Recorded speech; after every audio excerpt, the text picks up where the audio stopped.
11. Jatadhari's arrival at Dakshineshwar. On many occasions we have heard from the Master himself of Jatadhari's extraordinary love and attachment to Ramachandra. The image of the child Ramachandra was very dear to him. As a result of his serving that image for a long time with much love, his mind ascended to the realm of divine love and reached an inward state, in which it lost itself so much that even before he came to the Master at Dakshineshwar, he saw the form of the luminous child Rama actually before him, accepting his services which were purified by devotion. At first that vision appeared before him for a moment, time after time, and overwhelmed him with bliss. But the more he advanced in sadhana with the passing of time, the more did the vision become intense and continue for long periods, till at last it became as vivid and continuous as ordinary objects of sight are. Thus established in loving spiritual contemplativeness, he had the child Rama for almost a constant companion, engaging himself daily in the services of that image, Ramalila, with the help of which he had realized that divine vision in his life.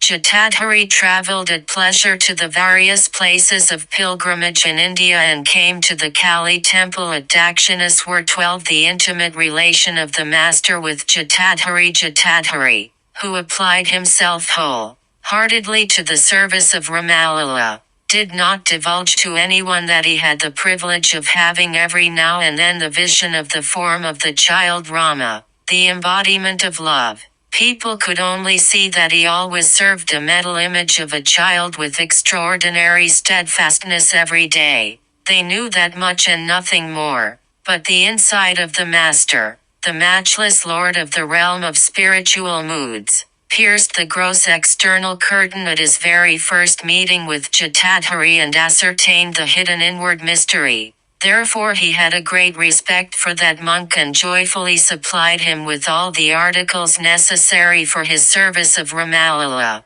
Besides, the Master spent long hours with him every day and devoutly witnessed his service of Ramalila. The Master did so only because he, as we have said elsewhere, one had the divine vision of Rama's celestial form, the embodiment of spiritual love, which Jatadhari also used to have. Accordingly, the relation of the Master with Jatadhari gradually became intimate and respectful. 13. The Master in the mood of a female companion of the Divine Mother. We have already mentioned that the Master spent some time in the mood of a woman to satisfy an urge to develop this aspect of his dual personality. Looking upon himself as the eternal female companion of the Universal Mother, he applied himself wholly for a pretty long time to her service. He would adorn and decorate her with flower garlands prepared with his own hands and with new gold ornaments got ready by Mathur at his request, fan her with a chamara to cool her person, and sing and dance before her in a woman's dress to please her. It is needless to say that the Master undertook to perform all these, because a strong urge to do so arose in his mind of his own accord. 14. The Master engaged himself in the Vatsalya mood of sadhana during the prevalence of womanly feelings in him. The Master's love and devotion to Rama revived in his mind when Jatadhari came and he had talks with him. The form of Rama that he now saw in the image of Ramlila under the revived impulse was that of Rama, the embodiment of spiritual love. Therefore, it is no wonder that his mind was now filled with maternal affection for that divine child. The Master began to feel towards the divine child that wonderful love and attraction which a mother feels towards her young child. That love and attraction alone, doubtless, made the Master now sit beside the child image of Ramalila, and look at it so intently that he did not know how time slipped away. For, by means of various sweet childish pranks, the Master said, the extraordinary effulgent child made him forget everything else, tried to detain him daily near it, watched his path in expectation of his coming and accompanied him everywhere in spite of his requests not to do so. 15. His effort to realize the ultimate limits of any idea that arose in his mind. Whether one should do so or not, the active mind of the master could not leave any work half finished. That nature of his manifested in the concrete fields of work, was also seen in the sphere of the subtle ideal world. It was seen that if any idea arose of its own accord in his heart, he could not rest satisfied without reaching its ultimate limits. On studying that nature of his, some readers may think, but is it good? Is it beneficial to a man to run in pursuit of any and every idea that may arise in his mind at any time and become a tool in its hands? Although that nature of the master did not let him astray, it should not be imitated by the people in general, inasmuch as all ideas, good and bad, always arise in the minds of weak humanity. Man should never have such a faith in himself as to believe that only good ideas will arise in his mind. Therefore it should be the aim of man to rein back his desires. We admit that this is a reasonable argument, but we have something to say in fuller explanation of this. 16. Controlling of desires is not necessary for a confirmed sadhaka like the master. The reason thereof we can by no means deny that the mind of a man, excessively desirous of enjoying lust and gold and completely fettered to them, should not repose so much faith in itself. Therefore, it is ignorant and short-sighted people alone who can raise any doubt regarding the need for people in general to control their desires. But with some rare sadhakas, the Vedas and the other scriptures say, self-control becomes, by the grace of God, as normal a function as breathing. Therefore, completely freed from the attraction of lust and gold, their minds get converted into repositories of good and healthy ideas alone. The Master also said that no evil desire can, by the grace of the Divine Mother, raise its head and have mastery over the mind of a man who has taken perfect refuge in her. Mother, Seti, prevents him from taking a wrong step. A man who has reached such a state can perfectly trust each and every impulse of his. Then it not only does him no harm but becomes a source of immense good to others. 4. It becomes absolutely impossible for that man to seek his self-interest in that state, inasmuch as the little I, born of the identification with the body, which produces selfishness and is not contented even with the attainment of all the pleasures of the world, is merged forever in the all-pervading eye of God.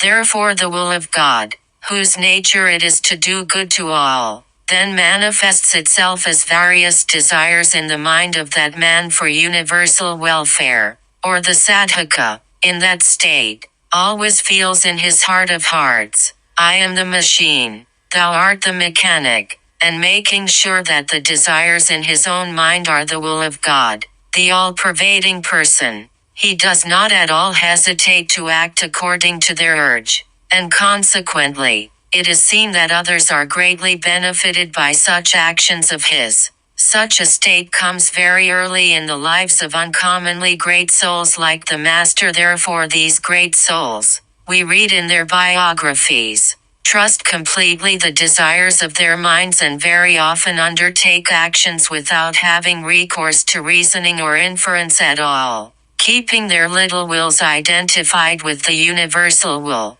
they can always detect and understand things beyond the minds and intellects of the ordinary people, inasmuch as these are manifest from eternity to eternity as subtle ideas in the universal mind. 17. Such sadhakas are not perturbed even by the manner and time of their death. Examples thereof again. Coming down to the normal state of humanity, these great souls remain always dependent on the universal will and, therefore, are free from fear and self-interest. Hence, although during the previous state of their identification, they knew beforehand how and by whom or by what the combination of their limited bodies and minds would be destroyed, they entertain no aversion to those persons or objects. Rather, they gladly helped them to the utmost in carrying out the work. The reader will understand what we mean if we give a few examples. Conscious of the inevitability of Sita's banishment,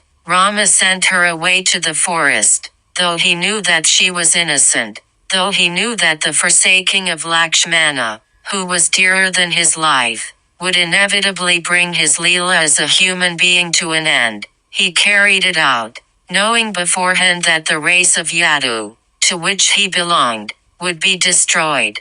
Krishna did not make the slightest attempt to prevent it. On the contrary, he acted in such a way as to bring it about at the proper time. Again, knowing it for certain that he would meet with his death at the hands of the hunter, he concealed his whole body carefully behind the leaves of a tree and kept the two reddish feet dangling in such a way that, as soon as the hunter saw them, he mistook them for a bird and shot them with his arrow. He then blessed and consoled the hunter, who was repenting his mistake, and gave up his body, although he already knew that he would attain parinirvana, bodilessness in the final beatitude, if he accepted the hospitality of the Chandala. Buddha accepted it and ascended to that state, having protected the Chandala by his blessing and consolation from others' hatred and reproach.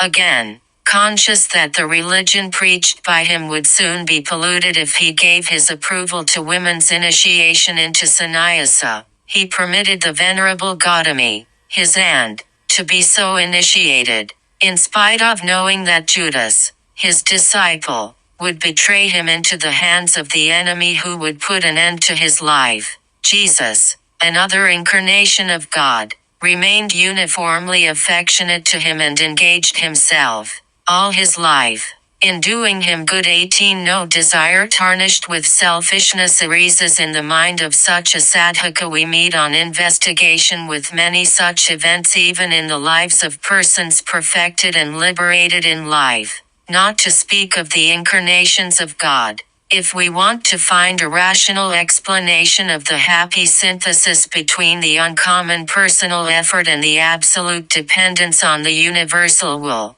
which is invariably noticed in the lives of these personalities, we are inevitably led to the conclusion that their personal efforts are but the manifestation of the same all-pervading will. Therefore, it is clear that all the selfish impressions in the minds of these persons who depend absolutely on God's will are destroyed once for all. Their minds ascend to a holy plane of consciousness where pure desires alone, absolutely untarnished by selfishness, arise in them, so freely reposing their faith in the desires of their minds and acting under their impulse. These sadhakas, in that state, do not incur any blame. Such actions of the Master, it goes without saying, should not be imitated by the ordinary people, but the sadhakas, in the unique state mentioned above, will, no doubt, be much enlightened by them in guiding their lives.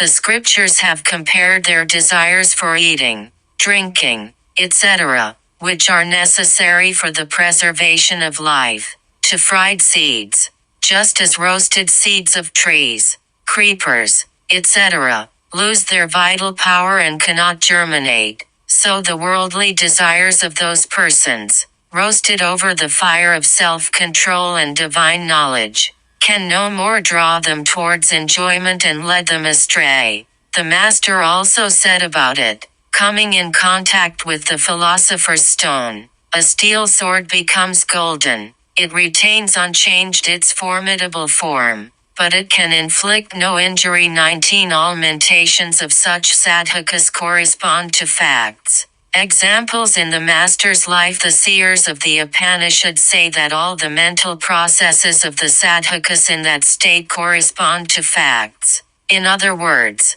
all the ideas arising naturally in their minds always prove to be objectively true and never otherwise.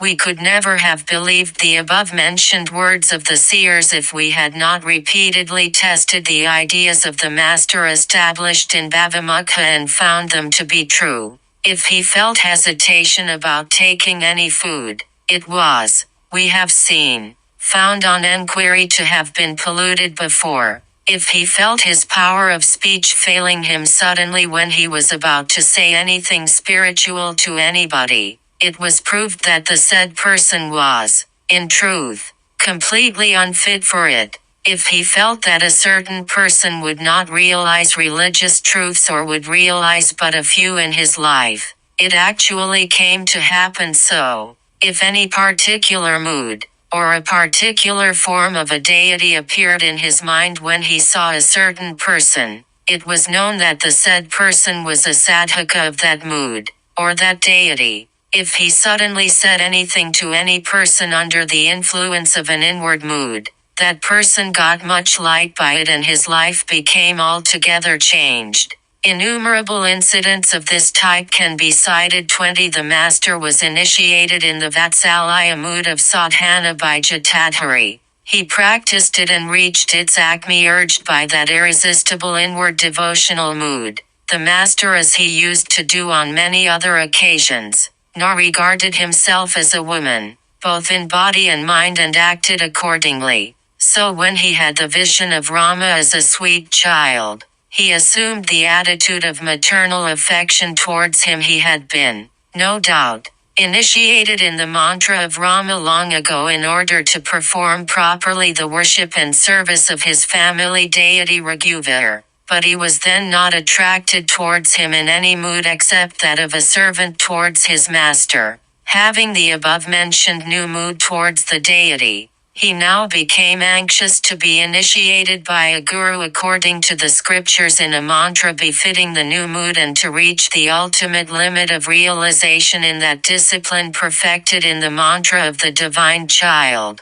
Jatadhari came to know the eagerness of the master and gladly initiated him in the mantra of his own chosen ideal, merged in the sadhana of that mantra in the manner taught by him. The master succeeded in the course of only a few days, in having the divine vision of the child Rama constantly.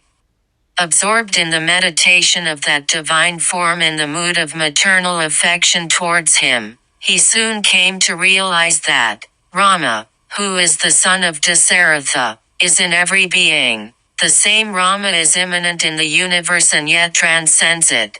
That is to say, Rama is not only Dasaratha's son but also exists as a jiva in each body, again, entering the universe and eternally manifesting himself as it. He is ever existent in his own attributeless nature, devoid of Maya and beyond everything in the universe. We heard the master reciting on many occasions the Hindi couplet given above. 21. Jatadhari made a gift of the image of Ramlila to the master. Besides initiating the master in the mantra, Jatadhari, before he went away, made a gift to the master of the image of Ramalila, which he had served so long with single-minded devotion. 4. That living image expressed his desire to Jatadhari that he would henceforward live with the master. We have described elsewhere in detail the extraordinary Leela of that image with the master and Jatadhari.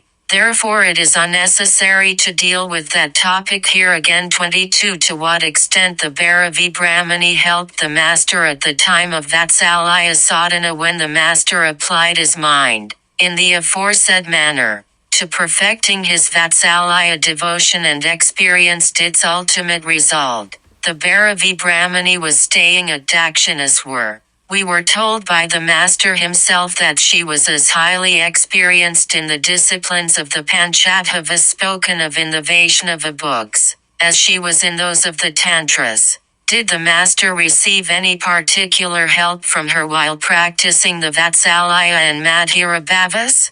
We have not clearly heard anything about it from him, but we were told by the master and Hriday that, established in the mood of maternal affection towards God, the Brahmani treated the master as Gopala, the child Krishna. Therefore it is inferred that the master got at least some help from her, both at the time when he assumed the mood of maternal affection towards the child Krishna and had the ultimate experience in that mood, and when he practiced Madhura Bhava, the sweet mood, himself adopting the attitude of a woman towards her lover.